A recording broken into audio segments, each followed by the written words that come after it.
नाकट्या सुद्धा पुरी खपले हो. नाकट्या सुद्धा चांगल्या तर जाऊ द्या. म्हणजे जी काय बघितली ती ह्याच्यावरच बघितली ना दादा. लय म्हणजे नवीन नवीन लग्न झालं ते म्हणणार फक्त हिच्याकडे बघून जगतो. ही आहे तर जिंदगीला अर्थ आहे दादा. जे होऊन जरा थोडं 2-3 वर्ष झालंय एखादं लेकरू बाळ झालंय ते म्हणणार महाराज बायकोचं काही नाही पण लेकरा बाळाकडे बघून जगायचं. ज्याची लेकरं बाळ मोठी झाली ती म्हणणार महाराज लेकरा बाळाचं काय खरंय फक्त बारक्या बारक्या नातरुंडाकडे बघून जगायचं. आणि ज्याची नातरुंड मोठी झाली ती म्हणतात महाराज एकदा पत्रुंड बघितलं म्हणजे आत्म्याला शांती लागन. डांगऱ्या तू मेला तरी आत्म्याला शांती लागणार नाही. कारण तुझं जगण्याचं कारण वेगळं आहे. जगण्याचं कारण आहे. मग तरुण मंडळी थोडा धीर धरा बरं का. होईन तुमचं बी होईन. थोडा धीर धरा दादा बरं का. धीर धरा.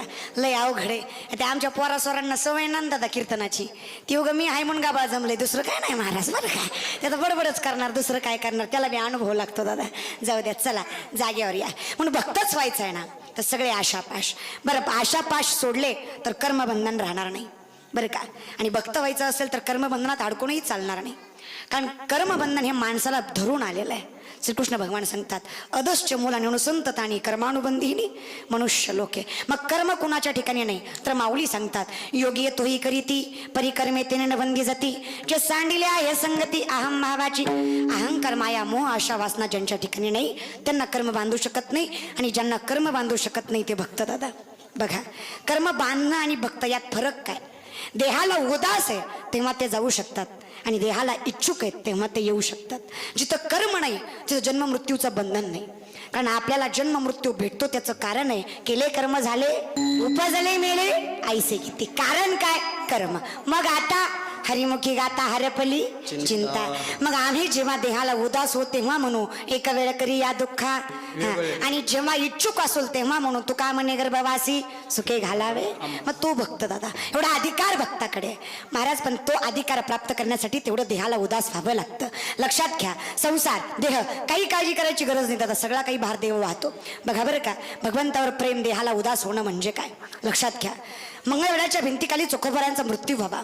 पांडुरंगाने रडावं आणि नामदेवरायांना सांगावं नामा मधात चोखा गेला. कमीत कमी त्याची अस्थी तरी माझ्याकडे घेऊन ये. हाडं तरी माझ्याकडे घेऊन ये. मग नामदेवरायांनी देवाला विचारावं देवा हजारो वारकरी मेले रे भिंतीखाली मी चोखोबरायांची हाडं ओळखायची कशी. आणि मग माझ्या देवानं सांगावं नामा प्रत्येक हाड कानाला लाव. ज्या हाडात ना विठ्ठल विठ्ठल असा जयघोष येईल ना नामा ते हाड माझ्या चोख्याचं असेल त्याला म्हणायचा परमार्थ आणि त्याला म्हणायची भक्ती. एवढं देहाला उदास होता आलं पाहिजे की जीव गेला तरी त्याच्या स्मरणार्थ त्या व्यक्तीमध्ये त्या व्यक्तीच्या शरीरामध्ये आणि त्याच्याबरोबर त्या अंशामध्ये सुद्धा देवाचं चिंतन असलं पाहिजे. तुकोबारायांची बायको तुकोबाराय आहे त्या डोंगरावर भाकरी घेऊन जायची. तिला माहीत नसायचं तुकोबाराय कुठल्या डोंगरावर आहेत. प्रत्येक वाटेला कान लावायची. ज्या वाटेतनं विठ्ठल विठ्ठल असा जयघोष यायचा ना त्या वाटेनं ती जायची. बघा ते त्या मातीहून चालतात ती माती सुद्धा विठ्ठल विठ्ठल म्हणावी. ताकद काय त्याला भक्त म्हणायचं दादा. देहाला उदास होणं गोरबा काका स्वतःचं बाळ पायाखाली तुडवलं दादा. हाडमास वेगळा झाला तरी सुद्धा नामचिंतनात दंग असणं त्याला देहाला उदास होणं म्हणायचं. विचार करा दादा संती आणि रामी गुरुबा काकांच्या 2 बायका. सर्वात पहिल्यांदा संती महाराज एकुलता एक लेकरू. गुरुबा काकाला सांगितलं फक्त पाणी घेऊन येते लेकराकडे लक्ष द्या. रांगतय लेकरू रांगतय. गुरुबा काका नामस्मरणामध्ये दंग. चिखल तुडवत तुडवत कधी लेकरू पायाखाली आलं कळलं नाही. तुडवलं गेलं. बायकोनं यावं बघावं लेकरू अंगणात आहे नाही घरात आहे नाही गोठ्यात आहे नाही कुठे आहे. इकडे तिकडे नजर फिरवावी दिसावं. चिखलामध्ये कलर दिसतोय काय झालंय रक्त आहे. अरे कुणाचं आहे माझ्या लेकराचं आहे. अरे लेकराचं हाडमास वेगळं झालेलं आईनं बघावं. मोठ्याने किंचाळी फोडावी. अरे काय झालं माझं लेकरू गेलं. नरड्यावर पाय द्यावा रक्ताच्या चिळकांड्या उडाव्या. महाराज गोरबा काकाने बायकोनं यावं. गोरबा काकाला हलवावं. काय केलं अहो लेकरू तुडवलं. काय केलं काय लेकरू स्वतःच तुडवलं. आणि गोरबा काकांनी तेवढ्या दंग अवस्थेत बायकोला म्हणावं अगं कळतं का तुला काय विठ्ठलाचं चिंतन करतोय मी भंग करतेस. बायकोना म्हणावं अरे नवऱ्याने स्वतःचं लेकरू पायाखाली तुडवलं त्याची जाण या बापाला नाही. बाप आहेस का कोण आहेस आणि देवाच्या नामात भंग केला म्हणून मला विचारतोयस. अरे एवढा जर विठ्ठाचा असेल ना तर एवढा नाद बरा नाही. गुरुबा काकाला राग यावा, माझ्या विठ्ठलाला काळ्या विठ्या म्हणावं, हात घ्यावा, अंगावर उघडावा, बायकोनं सांगावं अंगाला हात लावायचं, मारायचं तर सोडा, स्पर्श केला ना तुम्हाला तुमच्या विठ्ठलाची आण आहे. जाग्यावर थांबावं, हात माघारी घ्यावा, तिथून पुढे बायकोला स्पर्शही करू नये, तिच्या हातचं जेवणही करू नये. बायकोला लेकरू गेलं याचं दुःख तर वेगळंच, पण आता नवरा स्पर्शही करून घेत नाही, स्वतःच्या हातचं खातही नाही. किती वाईट वाटावं त्या आईला. काय करावं? बापाकडे गेली, बापाच्या पाया पडली आणि विनंती केली, बाबा माझ्या हातानं संसार वाटोळा केलाय मी माझा, माझी विनंती, माझा नवरा फार चांगला आहे, माझी बारकी बहीण माझ्या नवऱ्याला बायको म्हणून करून द्या. बापानंही ऐकावं, त्यांचीच बारकी बहीण गोरबा काकाला बायको म्हणून करून द्यावी, थाटा माटात निघावी वरात, लग्न व्हावं, पाठवणीची वेळ यावी. बापाचं काळीच. बापानं गोरबा काकाला म्हणावं, बघा जावाई बापू, पहिली लेक सांभाळली तशीच दुसरी सांभाळा, भेदभाव करू नका. गोरबा काका म्हणले, कशाला मरायला लगीन केलं का? आता पहिली तशीच दुसरी म्हणल्यावर काय करीत दादा, बरं का? पण तेवढंही म्हणून सासरेबुवा गप नाही बसले. सासरेबुवा म्हणले, हो का, पहिली तन दुसरीत भेदभाव केला ना सासरेबुवा, पहिली तन दुसरीत भेदभाव केला ना जावाई बापू, तुम्हाला तुमच्या विठ्ठलाची आण आहे. गोरबा काका म्हणले, बसा बोंबलत आता, बरं का? पहिली गेली आणि दुसरीही गेली, तिच्याही हातचं खाल्लं नाही दादा. एक दिवस असाच काळ, अंधार रात्री होती. गोरबा काकाच्या साईडला दोन्ही बायको झोपलेला, दोन्ही हात केले. पांडुरंगाने विश्वाला हात करावे तसे गोरबा काकांच्या स्वप्नामध्ये दोन्ही हात दोन्ही बायकाच्या अंगावर पडले. चटकन नजर उठली आणि सांगितलं, काय झालं? अरे माझ्या विठ्ठलाची आण मोडली. बांबूला विळा बांधावा, मनगटापासून दोन्ही हात त्या विळ्यावर मारावे आणि दोन्ही हात शरीराच्या बाजूला करावे, जो देही उदास. आणि मग माझ्या पांडुरंगाने काय कमी करावं? नामदेवरायाच्या कीर्तनात पुन्हा एकदा गोरबा काकाला हात यावे, निर्वाणी गोविंद असे मागे पुढे काहीच साकडे. पण कधी जेव्हा तुम्ही भक्त व्हाल आणि एवढे जर देहाला उदास असाल तर तुम्हाला आशा करायचं कारण राहणार नाही. कारण जगण्याचं सगळ्यात मोठं कारण आहे, माणूस जगतो कशासाठी? बसलेले मंडळी, तुम्ही जगताय खरंय ना? चिखलबेडकर आहेत का? गेलात? झोपी झोपी हो, आहेत. हां, मग मला सांगा, जगताय, जगण्याचं काहीतरी कारण असेल का नाही? जगायचं कारण आता प्रत्येकाचं कारण वेगळं आहे. ज्याचं नवीन नवीन लग्न झालं ते म्हणणार फक्त हिच्याकडे बघून जगतो, ही आहे तर जिंदगीला अर्थ आहे दादा. जे होऊन जरा थोडं 2-3 वर्ष झालंय, एखादं लेकरू बाळ झालंय, ते म्हणणार महाराज बायकोचं काही नाही पण लेकरा बाळाकडे बघून जगायचं. ज्याची लेकरं बाळं मोठी झाली ती म्हणणार महाराज लेकरा बाळाचं काय खरंय, फक्त बारक्या बारक्या नातरुंडाकडे बघून जगायचं. आणि ज्याची नातरुंड मोठी झाली ती म्हणतात महाराज एकदा पत्रुंड बघितलं म्हणजे आत्म्याला शांती लागन. डांगऱ्या तू मेला तरी आत्म्याला शांती लागणार नाही, कारण तुझं जगण्याचं कारण वेगळं आहे. जगण्याचं कारण आहे आशा, काहीच नाही. महाराज एक कीर्तनकार सुंदर कीर्तन करीत होता, मस्त कीर्तनकार होता, जेंट्स कीर्तनकार कीर्तन करीत होता. असे एक समोर महाराज बसले होते, माणूस बसला होता, दादा बसले होते, तुमच्यापैकी कुणीच नाही, दुसरे दादा बसले होते आणि डुलू डुलू डुलू डुलू कीर्तन ऐकत होते. कीर्तन संपत आलं पण त्या माणसाचं डुलणं काही संपलं नाही आणि आका मंडप फुटून गेला, पण ती महाराज एकटाच. तुम्ही एखादा माणूस रांगलेला असला की महाराजाला बी मूड येतो ना, की त्याच्याकडे बघू बघू बघू बघू कीर्तन करायचं. आणि ती डुलू डुलू बी आजार दादा शेवटी ते रडायला लागलं, शेवटी रडायला लागलं. मग तर महाराजाला अजूनच उल्हास आला, म्हणला लोक हसतात त्यात काय नवलंय, ही रडतोय. महाराज त्यानं 3.5 तास कीर्तन केलं. दणकाच माईकराने सुद्धा माईक उचलून न्याला, पण ही दोघं आपली चालूच होती महाराज या दोघांचं. मग शेवटी 4.5 तासानं कीर्तन संपलं. कवा ना कवा संपत दादा संपलं. कशी तरी जय विठ्ठल झालं, ज्ञानदेव तुकाराम झालं.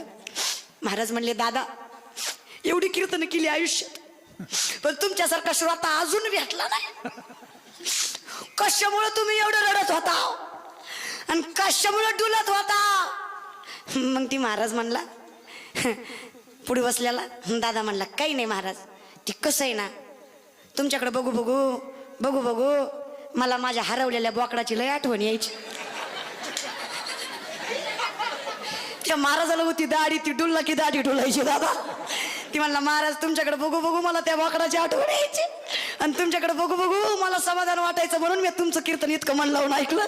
आता विचार करा, कीर्तनात माणसं काय ऐकतील काय विचार करतील याचा भरोसा नाही. लय अवघड आता कीर्तनाला आलेली माणसं इथंच असतील याची सुद्धा खात्री नाही. माझं कीर्तन झालं महाराज आणि अर्ध्याच कीर्तनात एक बाई कीर्तनाच ताशी करत होती. म्हणलं ताई हे काय करताय? म्हणली महाराज घरचं कुलूप लावलंय पण येताना वडूनच बघितलं नाही लागलंय का नाही, म्हणजे इथं वडतोय. काय सांगावं महाराज, मन विचित्र हो, दुसरं काही नाही. पण माता मावल्या लय काळजी करत जाऊ नका. तुम्ही फक्त देवाचं नाव घ्या, तुमचा सगळा भार तो वाहतो. काळजीच करू नका, फक्त प्रेमानं करत जा बरं का. आमचं कसं आहे, आम्ही प्रत्येक गोष्टी पाठीमागे स्वार्थ शोधतो.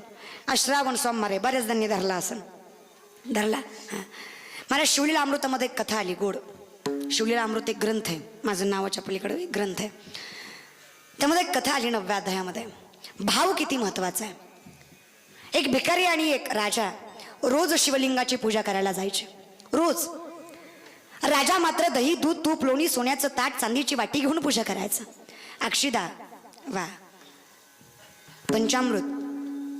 पण भिकारी मात्र तोंडात पाणी हातात बेलपुष्प घेऊन यायचा. राजानं केलेली पूजा डाव्या पायानं मोडायचा, तोंडातलं पाणी आणि हातातलं बेलपुष्प त्या पिंडीवर टाकायचा. पार्वतीने एकदा प्रश्न विचारला, स्वामी किती सुंदर पूजा करतोय राजा तुमची, आणि हा मूर्ख माणूस तुम्हाला लाता मारतोय, तोंडातलं उष्ट पाणी टाकतोय, तुम्हाला काहीच कसं वाटत नाही? मग महादेवानं सांगावं, ऐक कोण काय करतंय याच्यापेक्षा त्याच्या मनातला भाव किती शुद्ध आहे हे जास्त महत्वाचं आहे. कळणार कसं? चल म्हणले तुला दाखवतो. महादेव पार्वती पृथ्वी तलावर यावे, शिवलिंगाच्या समोर उभं राहावं, राजाने यावं, सुंदर पूजा करायला सुरुवात करावी. आणि मग महादेवाने डाव्या पायाचा अंगठा हळूच जमिनीला लावावा आणि शेषराजाला सांगावं, थोडीशी मान डुलव, जास्त नाही पण इथला भाग हल्ला पाहिजे. तेवढ्याच जागेपुरता भूकंप व्हावा, दगड कोसळावी आणि दगड कोसळावी तशी राजाने धूम ठोकून मंदिराच्या बाहेर पडावं, सगळं जागेवर टाकून द्यावं. आता थोड्या अर्ध्या एक तासाने भिकारीही तिथं यावा.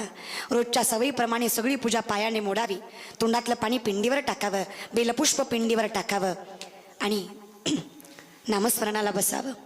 पुन्हा एकदा भूकंप व्हावा, दगड कोसळावी. आता मात्र भिकाऱ्याने पळून नाही जावं, त्या भिकाऱ्याने त्या शिवपिंडीला मिठी मारावी. रक्त बंबाळ व्हावं पण पिंडीची मिठी सोडू नये. मग महादेवाने प्राण जायच्या शेवटच्या घटकेला समोर येऊन विचारावं, तो राजा तर जीवाला वाचवून पळून गेला, तू कशामुळे माझ्या पिंडीला मिठी मारली? अरे मी निर्जीव, पिंड निर्जीव आहे ना, त्या पिंडीला मिठी का मारावी? भिकाऱ्याने सांगावं, अरे तू कसाही असला ना देवा तरी माझ्यासाठी तुझं अस्तित्व आहे. माझ्या पुढे पाठीमागे कोणी नाही, मला काही होऊ दे, कुणाला फरक पडणार नाही, पण देवा झालं तर माझ्याकडे बघणारं कोण आहे, म्हणून तुला मिठी मारावी. तुझ्या पलीकडं माझं कोणी नाही आणि तुझ्या पलीकडं या जगाला या विश्वाला कोणी नाही, म्हणून तुला मिठी मारावी. मग सांगावं, बघ पार्वती, भाव शुद्ध असेल ना तर देव पण कशातही आहे. काय मग जिथं भाव आहे तिथं भक्त आहे दादा. अहंकार करून काही चालत नाही. आणि एकदा भक्त झालात ना, एकदा नामस्मरण घेतलं ना, मग या आशा पाशाता मोहातून, या संसार सागरातून, या जीवन मृत्यूच्या बंधनातून देव तारतो. देवाने राक्षसाला तारलं तर तुम्ही आम्ही तर माणसं आहेत, का तारणार नाही? तारतो, फक्त विश्वास पाहिजे आणि विश्वास फार महत्वाचा आहे. बघा बरं का, विश्वास. भगवान बाबांनी विहिरीमध्ये तिथे बसून त्या व्यासपीठावर तिथे आसन टाकून पाण्यावर ज्ञानेश्वरी वाचावी. ते जन्माला यावे तर सगळीकडे प्रकाश पडावा. विश्वास बुडणार नाही हा विश्वास ज्यांच्या ठिकाणी आहे त्यांना संत म्हणावं. आणि देव बुडवणार नाही याचा विश्वास ज्यांना देवावर आहे त्यांना संत म्हणावं. लक्षात घ्या, पण विश्वास फार महत्वाचा आहे.